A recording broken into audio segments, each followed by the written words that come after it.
Hi and welcome to Shaky Sports Journeys. It's been a month or so since I've recorded any podcast. It's been quite refreshing.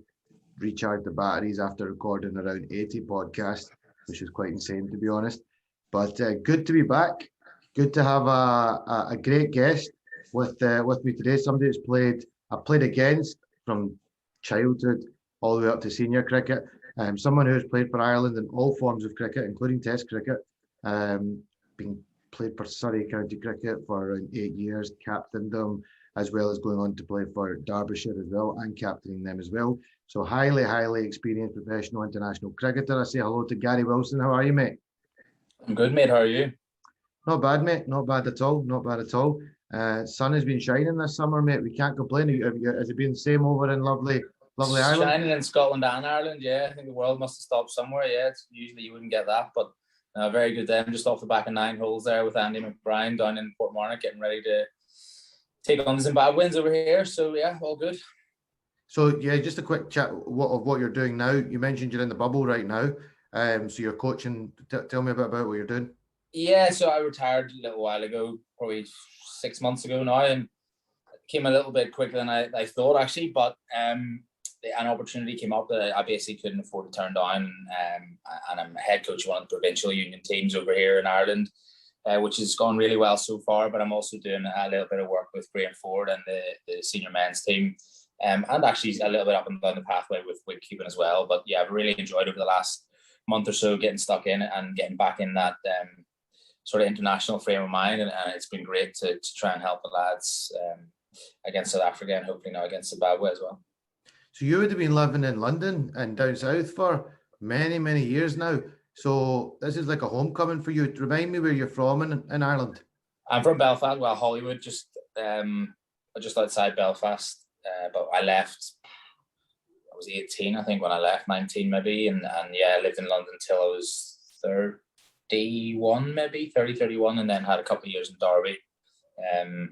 Yeah, I had a good run. I really enjoyed my time at both of those counties, and I like to think that I'm a Surrey man, really. I supported them growing up, and to be able to play there for 8 or 9 years was fantastic.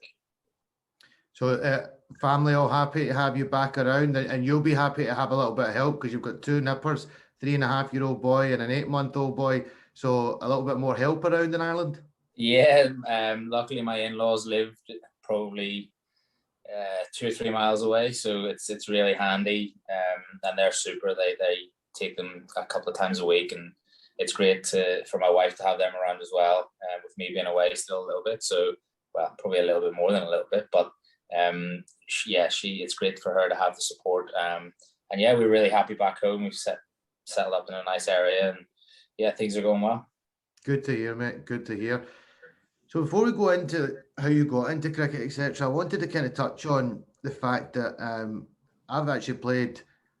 Like, it's scary when you look back. I mean, what will you be? What are you now, guys? You're 35. Yeah, 35. I'm 36. So when I think I was about 13 years old when I played the first game of cricket against you, which was a game over in Edinburgh, European Championships that we used to play with the 4 countries: Ireland, Scotland, Holland, and Denmark. But great memories. I mean, you had a great team back then. You opened the bat with William Porterfield. Owen Morgan was still very much part of the Ireland setup with batted 3. Kevin O'Brien was in the team. It was quite Boyd Rankin. Crack. When you look at that, it's scary how many guys. Yeah, super team. Yeah, we really did. Gary Kidd, left arm spinner as well. Super bowler. You think actually probably the best Ireland age group side I played in was the under-19 qualifiers in Deventer in Holland. I presume you would have been in that team as well. Yeah. And yeah, we really did have a super team there. Like, and we played England in a warm-up game, England under 17s, I think, in a warm-up game, and beat them quite nicely as well. That's probably the best age group side I played in. And yeah, obviously 5 or 6 of those guys have gone on to have really good careers, and Owen's gone on to captain England, and William captain Ireland for the amount of time he did, and the rest of us done okay as well. Bodie played Test cricket for England, Kevy, what he's done with Ireland. So yeah, look, we were very fortunate with that group of players that we had, and you guys were probably unfortunate actually that you came up against such a good side. but they were great encounters, and they were always good games as well. Fiery, played in the right way. We always had words on the pitch, but afterwards it was pretty good. We were all pretty friendly off it. So those were great days, really enjoyable. Yeah, no, listen, nothing but good memories of playing against you boys. Like you say, you played hard on the pitch, a great bunch of guys off it. So, as I was talking to John Mooney about this in a previous podcast, and he said, I missed the Scotland encounters just for the camaraderie, playing on the pitch hard and then a bit of banter afterwards. So, great memories. I'll be honest with you. You at that point, I would have said I wouldn't have been 100% convinced when you were around 12, 13, 14 that you were maybe going to go on and have the career you had. But talk to me about. That's totally fair. I think I was a very average cricketer, really, in amongst a lot of good cricketers. I wouldn't go as far as saying average, mate. I wouldn't say you were average. No, well, yeah, I was. I mean, in terms of professional cricket, I think I was very lucky. I basically tried to make myself as useful as possible. I think you need a huge amount of luck to get to where we've got to playing professional cricket. And I remember batting with William for the MCC Young Cricketers against the Surrey second 11, and I was on 2 at the time, and he was at the other end, and it was just free hits had just come in, and it was a free hit, and he got caught cover, and I was stood in the middle of the pitch, but it was a free hit, obviously, so he's not out. And all the fielder had to do was lob it to the bowler's end, and I'd have been run out on 2. I went on, got 140 on the back of that, got a trial with Surrey. If I'd have been run out for 2, I never would have got that trial.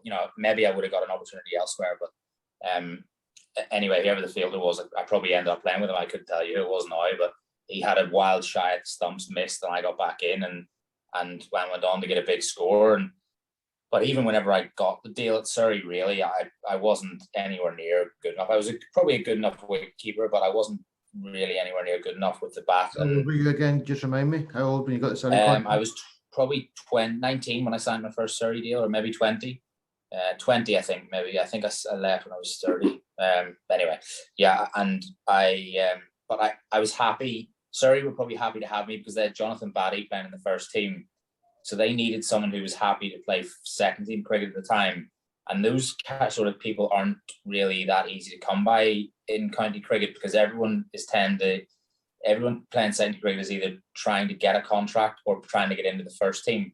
And I was probably neither. I had a contract and I was quite happy to do my apprenticeship because I knew I wasn't good enough to play first team cricket at that stage. So I probably had a year and a half where I wasn't even looking like anywhere near likely on trying to take JB's place.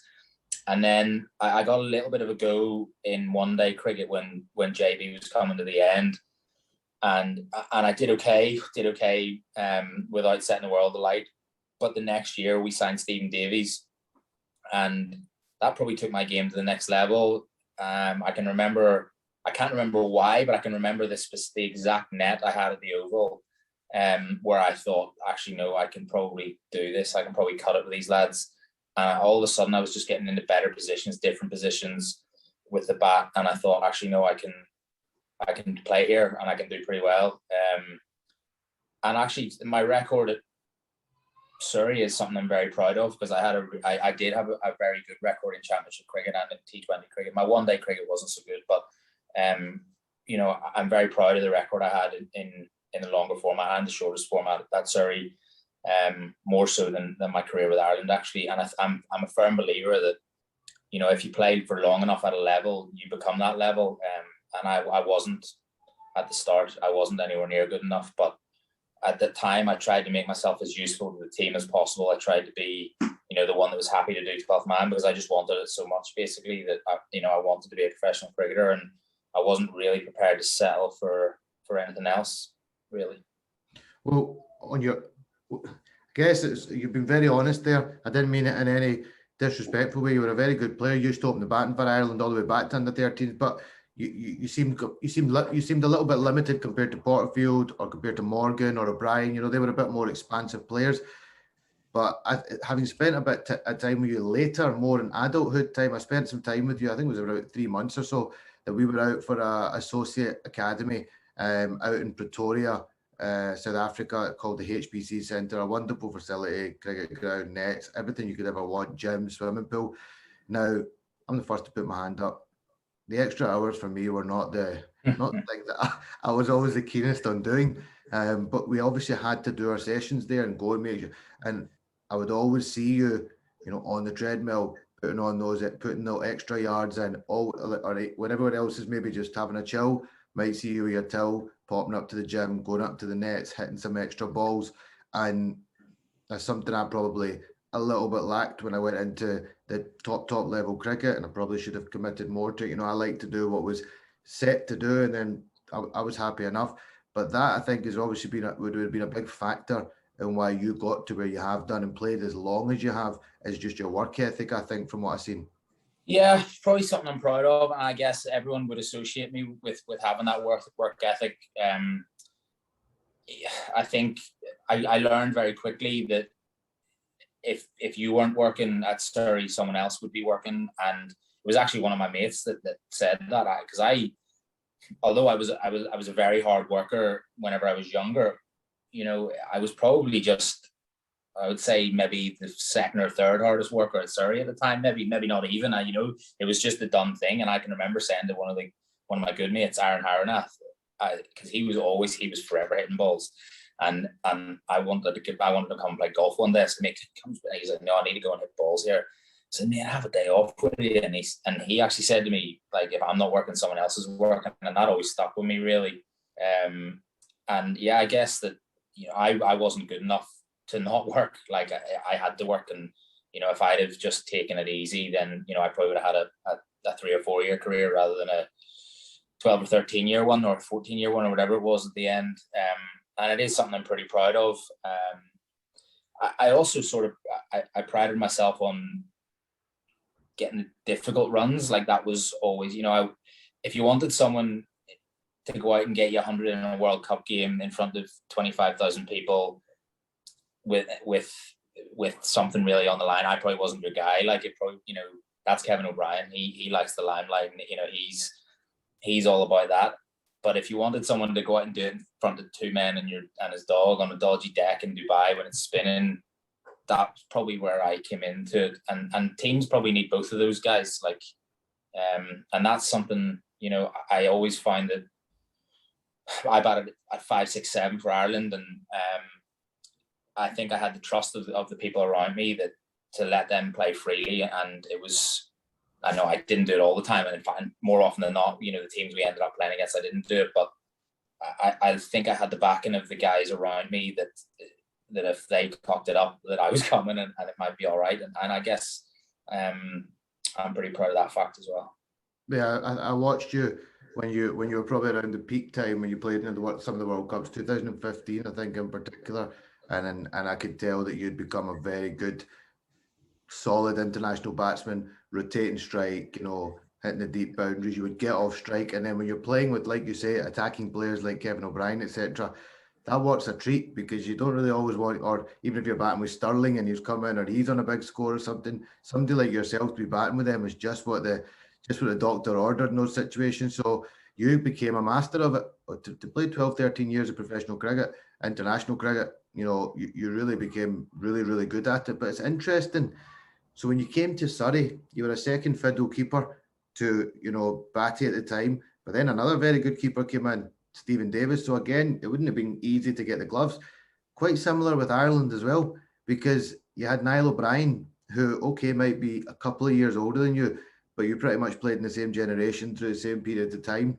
So is that another reason why the batting, you had to give it? Were you still working as hard in your keeping, waiting for your chance?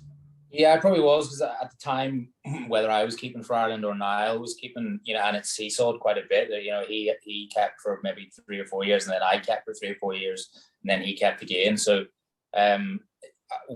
mostly during that time, or in fact the whole time, I was always keeping in county cricket. So, I had to make sure my keeping was spot on, and actually I think my keeping probably got a lot better throughout my career. I think maybe from, I would say, about 2013, 14 onwards, I really considered myself to be a top quality keeper, and cut it with the best of them. and my batting actually then probably definitely dropped off towards the end of my career. But I still feel like I could have done a job with the gloves 100%.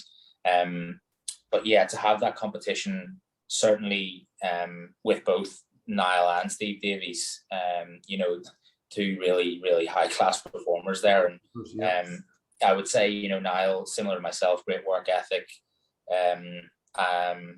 He probably wasn't the guy that had all the talent either, to be fair. He was say cricketer. A really gutsy player, but believed he was brilliant, believed he really, and sometimes I wish I had a little bit more of that, because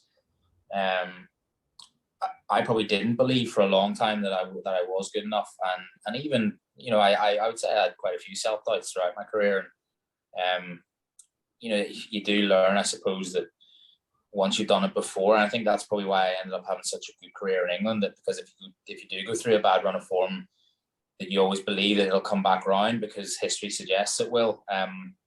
But certainly to have those guys pushing me along, and then Ben Folkes, actually, I probably had my 2 or 3 best years at Surrey whenever we signed Folkesy, because I knew that my time was numbered, and I basically had to, if I wasn't averaging 50, that Folkesy was going to take my spot. And I knew Alec Stewart wanted Folkesy in the team, and I had no problem with that either. I'm very close with Alec, and he was very honest with me, and he, the reason they signed Folkesy, they thought he was going to be a world-class keeper, and they basically signed him to take my spot. And a big part of me just basically wanted to hang on and say, no, I'm still the guy. And I managed to do that for 3 years and play some pretty, I'd say, high-class cricket at Surrey at the time, and with Ireland as well. I'm proud of the career Niall and I had together.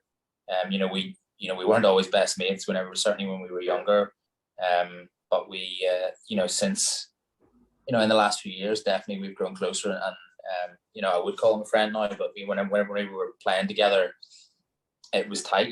We each wanted each other's spot, and we trained hard. We'd have been happy if we wanted the team to win. So if the team winning meant him getting runs, then that was great. I had no issue with that, and I think I'm a big believer in that. You don't always have to be best mates to want to your team to win. And I always think you can tell a team's struggling if they're in the forest jumping off bridges and doing rope climbing and all this here, because I believe that it's really, really hard to build a team culture, and that all that stuff means nothing if Pat Cummins is at one end trying to knock your head off, and you don't know that the other guy at the other end has your back. And I think that the best Ireland team, we were tight. Now I would say that Ireland team was pretty tight, but I go back to what I said earlier. If we got in trouble, we knew that someone was going to get it out of us, whether it was me or Alex Cusack or John Mooney or someone. We weren't necessarily the best cricketers or best players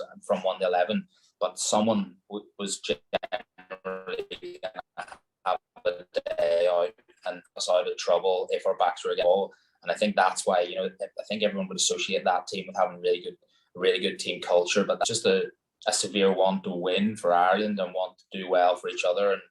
And I think that's where it was born from. It certainly wasn't man-made in any way. Ireland had some very influential coaches. Some have actually, most of the ones you played under, I actually had a bit of time working with them. There was obviously Adrian Birrell had a little stint over in Scotland, so I had a little short period of time with him. Phil Simmons was actually out of that academy that we were at. Those two, massive influence on Irish cricket and you personally, as well as all of those guys. I always give a lot of credit to Adrian Birrell, because I feel like he nurtured that kind of youth coming into the team very nicely. Yeah, Eddie was like a second dad to myself and Purdy. Like we were Birrell disciples. Like if he'd told us to do something, we would have done it. Like, and I still am in contact with Eddie now. Actually, I think they're playing tonight. I think they're on TV, Hampshire. So I'll maybe tune into that after this. But yeah, he was certainly, I would say, one of the main reasons why Irish cricket's got to where it is now. He sort of laid the foundations, and then Simo came in and really took it to the next level. And very, very lucky. When I retired, they were one of the first 2 people that I texted and said, I thanked, and because I probably owed my whole career, I would say, to those guys. And John Bracewell as well. He had a tough job taking over from Simo. Simo did it for 8 years, and Bracewell probably doesn't get the recognition he deserves, because he came in a team that was transitioning. Myself, Joycey, Nobby, William, John Mooney, Kevin O'Brien. The vast majority of those guys have retired under Bracers, and he had to then try and build a new team. And actually, we were almost the victims of our own success, because if you think about it, every international game that we played in during Simo's tenure was either a qualifying tournament, a one-off international, or a World Cup. So we were all either on the world stage in a one-off one-day international against England, or we were qualifying for a World Cup, or we were in the World Cup. So we had to pick his best 11 in every single game. There was no, you couldn't rest players or blood players. You couldn't bring in the likes of a Lorcan Tucker or a Harry Tector or I don't know, guys that were even missed. James Shannon, who ended up only playing 10 games for Ireland, who's a super player. We almost missed the whole generation, and that ended up, and it was through no fault of Simo's, by the way, because Simo had to pick his best team, because we were always under the microscope, and those games were always so important. So he had to pick his best 11. But then Simo retired, a load of us retired, and Braces was sort of left with, oh, well, who do I pick now? And the likes of Lorcan and Harry and Neil Rock, Curtis Camphor, they were all too young, so we couldn't get them in, and a whole generation had been missed. So, but the success that Simo had with that team, he had a very good team. He obviously had a very good team to coach, but the success that he had and the way he coached was really super. He was a brilliant coach for Ireland. I think we probably didn't realise it until he had gone, about how he was so meticulous in the smallest details. He was really very good at analysing opposition. He was brilliant. 80 was completely different. He was all about getting in, mucking together with each other, and doing the fielding and doing the ugly yards. And I think probably that actually came out in me as a player. I would say 80 had the biggest influence on my career as a player, because I made you feel $1 million whenever you were going out to play. I only had a short stint with him, and I felt like I was ready to take on the world under him. I just had not yet. But you wanted to, didn't you? Because you knew that he cared so much, so you wanted to. If you lost the game under 80, it was like disappointing your dad. It was, he was you knew that he felt every single run or every single wicket with you. It was to play under him, I would do it 100 times over. It was brilliant. And we're so lucky at the minute with Graham Ford, widely considered one of the best coaches in the world, and he's coaching Ireland. And I luckily had him at Surrey for 3 years as well. So I've been really lucky with the coaches I've had right throughout my career. Well, KP says that he refers to him as the best coach he's ever worked with. Am I right in saying, Graham Ford? They were very close as a player coach. Yeah, so that's not a bad recommendation. No, absolutely. It's been quite amazing to watch Ireland cricket. Obviously playing against you, like we mentioned, from a young age, and watching you boys come through. You guys, that team in particular, and that generation, will probably go down. You'll go down in the history books of Irish cricket, because everything has happened in your generation. All the things that were going to come towards. I mean, when you were growing up, you didn't necessarily have the dream of playing Test cricket for Ireland. Let's be honest. It was a dream, maybe, but it was probably unlikely that it was going to happen. But you have kind of opened doors up, more and more. Kind of a bit, personally, a little bit jealous of the success Ireland have had at World Cups compared to what we've been able to deliver. Because personally, I think there was never too much in it. There was always periods where you guys were a bit stronger. But I mean, we had some really good sides at times.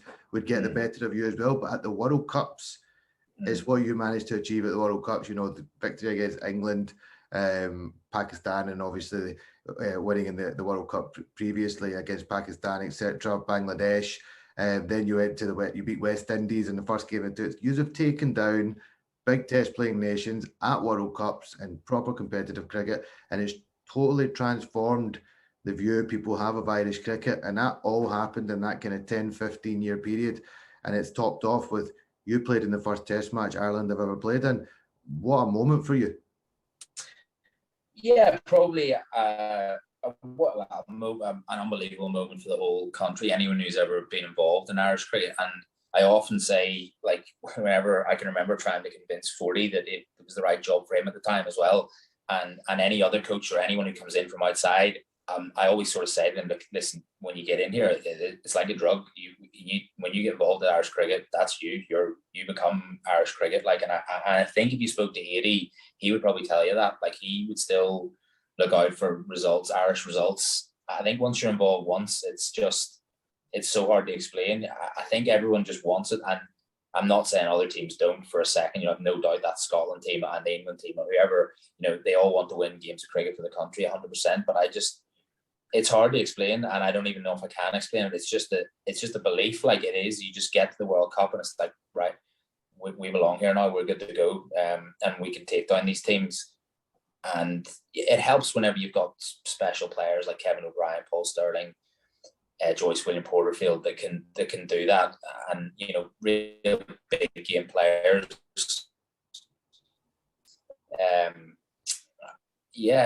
Those wins were unbelievable. That West Indies win was probably the best. Like we give them a real tanking. Like I think we beat them in the 45th over or something. Chased 330. Like it was like, yeah. So you know, they weren't flukes. That's probably the best thing about it.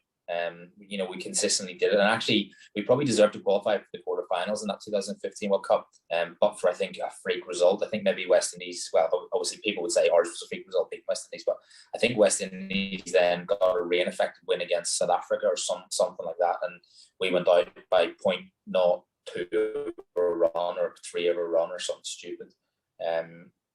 But we would have, had we qualified in 4th position, we would have played Australia at Adelaide, and it would have been, I mean, I probably would have hit in the head, wouldn't be here to be telling the story, but it would have been an unbelievable thing to do, to play in front of a packed house in Australia against Australia.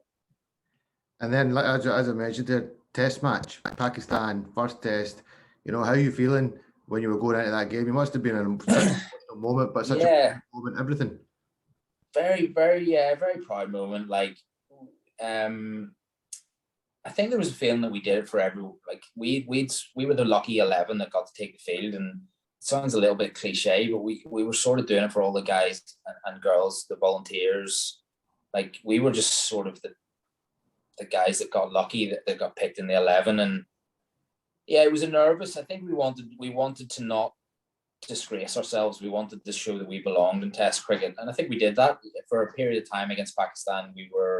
I think we had them 14 for 3 or 11 for 3 in the second innings, chasing 160, 70 maybe.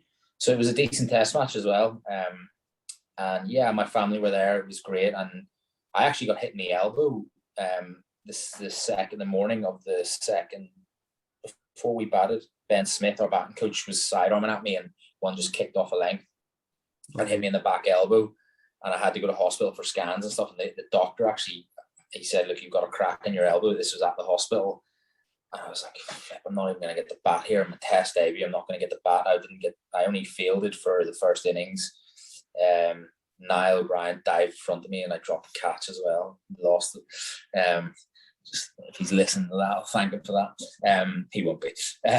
But then it transpired that the doctor, he wasn't actually a radiologist. He read it wrong. That was an old injury. So it got the scans got sent to another doc, and he said, no, it's just bad bruise. Basically, you should be all right. So I went up and I batted with an arm guard on my back arm, but I couldn't swing the bat, couldn't really do anything. But I ended up getting 30 odd not out in that first day, basically just standing leg side of it and trying to cut it over backward point, or I think I got a couple of reverse sweeps away against their leggy. So it was, I was pleased that I was able to contribute in that test match. And then obviously Kevy getting the 100, like I said earlier, you know, a big game player. Like you just, you know, unbelievable. You just know that if it's live in front of millions and in a test match, Ireland's their first ever test match, that he's the guy that is going to come to the party, and he's done it his whole career. And Stuart Thompson as well, to get 50 on test match debut. It was a great week. It really was, leading up to it, everything about it, the buzz. Getting presented with your commemorative cap. My little son had just been born. My wife's family were there, so it was just all around a really, really top week, and it felt like it was a week that we really deserved as well. Not the 11 that were picked in the game, but just that Irish cricket deserved. So much hard work had gone into it, and I think we showed that we were able to cut it at that level as well. Certainly, maybe not. I'm not saying we're ready to take on Australia in a 5-match Test series in Australia, but we're certainly ready for Test cricket should we get the opportunity again. Yeah, it's a wonderful story. I think it's a fantastic story. If you go, I know it starts from even beyond there, but I'd say around kind of early 2000s, that's where from that period to where Irish cricket have gone in a 20-year period is quite incredible. And I think the team that you were part of for a lot of that time has played a massive factor, and you ended up playing that test match. So you're right, the 11 that took the field, there was loads of players that came before that paved the way. You had other amazing things that you went on to do. You captained, obviously, in county cricket as well. You captained at your latter stages at Surrey, and then you went on to captain Derby as well. You were quite successful at Derby as a captain. Do you think that just comes down to just building relations through the years and coaches having that trust in you that this guy knows what he's doing now and he can get the best out of the teams? Yeah, I had a good relationship with everyone at Surrey, and I think I was a well-established first-team player at that stage, but I probably was not.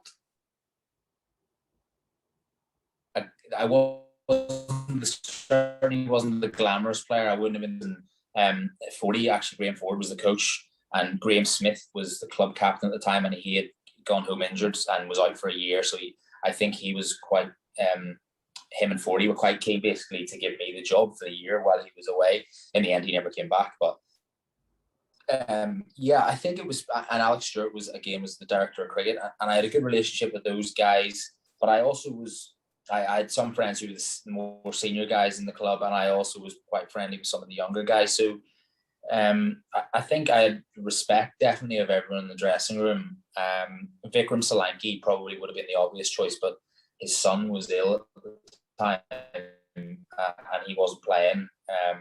So again, someone else's huge misfortune was, ended up as not a positive, because you'd never wish that on anyone. But with Vic being away, it meant that I got the opportunity. Probably had my best season for Surrey that year. I probably felt like I had to show the rest of the guys that I was the right choice. But I tried. I can actually remember it. My first game as captain was the Middlesex Derby at the Oval in front of a packed house, and I was nervous, and I probably didn't get too nervous throughout my career, especially not for the team. But I can remember actually saying to my wife, I was like, I really don't care how I go here. I want to get a win. I really want to get the win.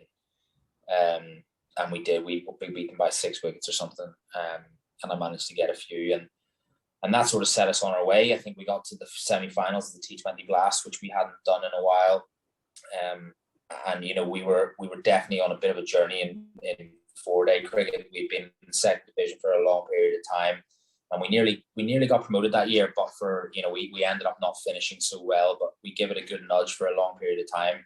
And that year was something I'm really proud of, because my numbers were great. I was keeping wicket well. I feel like I led the side well, and it was something that I was very proud of. And actually, I nearly, well, no, I didn't nearly, but it was a consideration to stop playing international cricket after 2015 World Cup, because I knew that I couldn't take the Surrey captaincy on full time if I was still playing international cricket. Yep.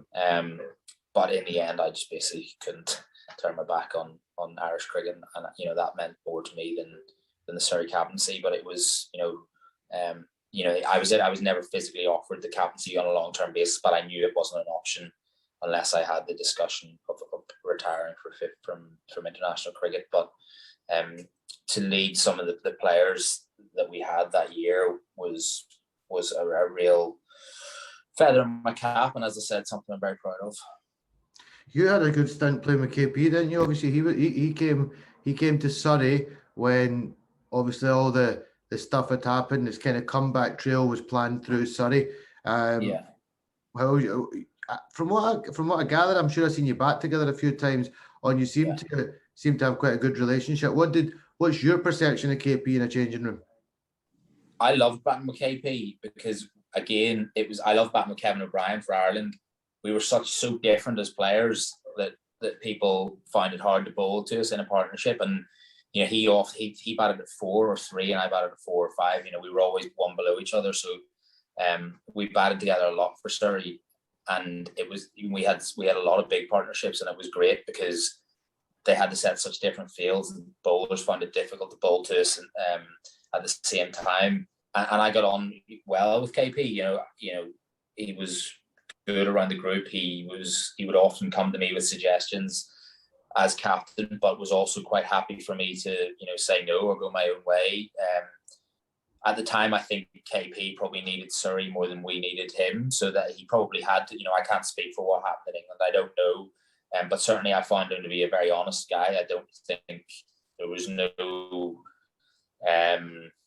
messing around with him. He spoke his mind, but he was very positive around the Surrey dressing room, and certainly I couldn't say anything bad about him the way he was at Surrey. I have no idea what happened in England. I don't think anyone other than probably 3 or 4 people know, but when he was with us, he was absolutely grand. Yeah, it's good. It's good to hear. Must have been amazing to have a guy like that just waltz into your changing room, and you're thinking, yeah, I'm quite happy taking on the next couple of teams. I've got him coming in at 3 or 4. We've touched on your county stuff, we've touched on your international stuff, coaches you've worked with. Just to finish off on what you did in your career, I mean, you played over, I think it was 105 ODIs, or if you can correct me if I'm wrong. I don't know. No, I actually don't know. I think it's 105. Well, over 100 ODIs anyway. What an achievement. 81 T20 internationals, 2 test matches, 107 first class. That's a hell of a stint from a wee chubby kid that I played against when he was 12 years old, that had a bit of jip behind the wicket, who was a tough, gritty player, but I didn't, like we talked about, didn't think you would go on to achieve what you have. So you should be very, very, very proud of your achievements. You've played for that long period of time. It's quite amazing. Retirement has now come, and it's 6 months. What's the kind of hangover of that 6 months like? We touched on what you're doing now, but is it kind of, sometimes these things take a bit of time to set in and really face reality that, I don't play anymore, or I don't play at that level anymore. How do you feel about that? I'll be honest with you, I don't miss it one single little bit. Like, I really don't. I think that's probably a good sign to know that I was done and I was ready for retirement. I think probably to have played in England and Ireland for that long might have seen me to knock a year or 2 off my career, because I think we didn't have the luxury of being centrally contracted where Ireland could pull you out of county games. We would play for 4 days, then go and play in Ireland for a week, and then come back straight into 4 days, straight into 1 day. And I think that probably took its toll. Although I was very lucky with injury, but just probably more mentally than anything. Constantly on the treadmill, constantly waking up, wondering who was going to hit me in the pad tomorrow. Like, as much as I loved it, there were some real times where you thought, like, being out of nick in cricket or being out of form, I can only speak for myself, but it's the last thing you think about before you fall asleep at night. And it used to be the first. I literally woke up in the morning. I can remember we used to have this lovely little flat in West Norwood in South London. I can remember being in bad nick at Surrey one year, and I can vividly remember just waking up thinking, who's getting me out today? Like, it's, and that's a horrible, horrible place to be. Grand scheme of things, the way the world is at the minute, it's not a horrible place to be. And, there's doctors saving people's lives, and all we do is try and hit a little red ball, or catch a little red ball or white ball. But sometimes you do find yourself in dark moments, and I think I did always sort of say that I thought one day I would probably wake up and be like, I have given this simply all I had, because I had to give it all. Like, I wasn't good enough to switch off. I had to give it everything I had for 13, 14 years. And I did think one day I'd wake up and I'd be like, I just have nothing left. and it didn't quite get to that stage for me. As I said, I was afforded the opportunity, and it sort of fell into my lap and gave me an opportunity to continue in the sport I love, in the playing with or coaching in the country and with the country I love, and for that I'll be forever thankful. So I've been incredibly lucky throughout my career, and incredibly lucky actually whenever my career came to an end. But the answer to your question is I don't miss it in one single little bit. No. You don't miss it. No, listen, fair enough. You did it from the age of, you've been playing junior international cricket since you were 11, 12 years old, and you've played up to professional cricket, 14 years in the job. I can understand. And, it's good that injury or something didn't do it, because then maybe you'd feel like you had regrets, or, I wish I was at a good point in my career. I could have had 2 or 3 more years there. But you've been able to close that chapter, move on to your coaching chapter now, which I think you'll do fantastically well. And from what I know of you, I think you'll bring a great attitude and so much experience to the boys. And I'm sure a plan is that you'll hopefully nurture some other guys that will go south of the border as well, and which will only benefit Irish cricket. Coaching something I wasn't sure whether I would want whenever I was still playing, and then actually probably I would say 3 years ago I was ill for about 6 months. I had a really random sort of neurological condition that I stumbled across, and I got really bad double vision. And I thought for a start, I didn't know what was going on. How sick I was for about 4 or 5 months, and then I wasn't sure after that. Whenever we realized what it was, and I wasn't sure then whether I'd ever play again. And that was whenever I really started thinking, probably a bit too late actually, what I was going to do with my life after I finished playing cricket. And luckily after that, I probably had about a year and a half, maybe 2 years after that illness, where I was able to play and sort of plan a little bit and think about what I wanted to do. And as I said, coaching wasn't always really on the agenda, but the more towards the back end of my career I got, I sort of tried to mentor the younger lads. Well, not mentor, that's a bit too official, but try and help them in any way I could. And at the end of the day, what I love is Irish cricket. That's I wouldn't say I love the art of a cover drive or a diving one-handed catch. I just have a real passion for Irish cricket and want to see them do well. I'm probably would be one of the biggest Irish cricket supporters if they're on TV. So that helps, I think, whenever you're very passionate about something. And then the coaching off the back of that. I've really enjoyed my time with the Northwest Warriors. They've been really, really good to me. Almost everything I've asked for, I've got. And I think we are hopefully building something pretty special up there. And that's a real hotbed of cricket in Ireland. It's been a bit of a sleeping giant recently, but William Porterfield's from there, and McBride, Boyd Rankin. Over the years, there's been super players that have come from the Northwest, but just in the last couple of 2 or 3 years, it probably hasn't gone quite as well as they would have liked. So to get involved and get my teeth stuck into that has been brilliant. And as I said, they've been brilliant with me. So I've been very lucky, and I'm not ashamed to admit that.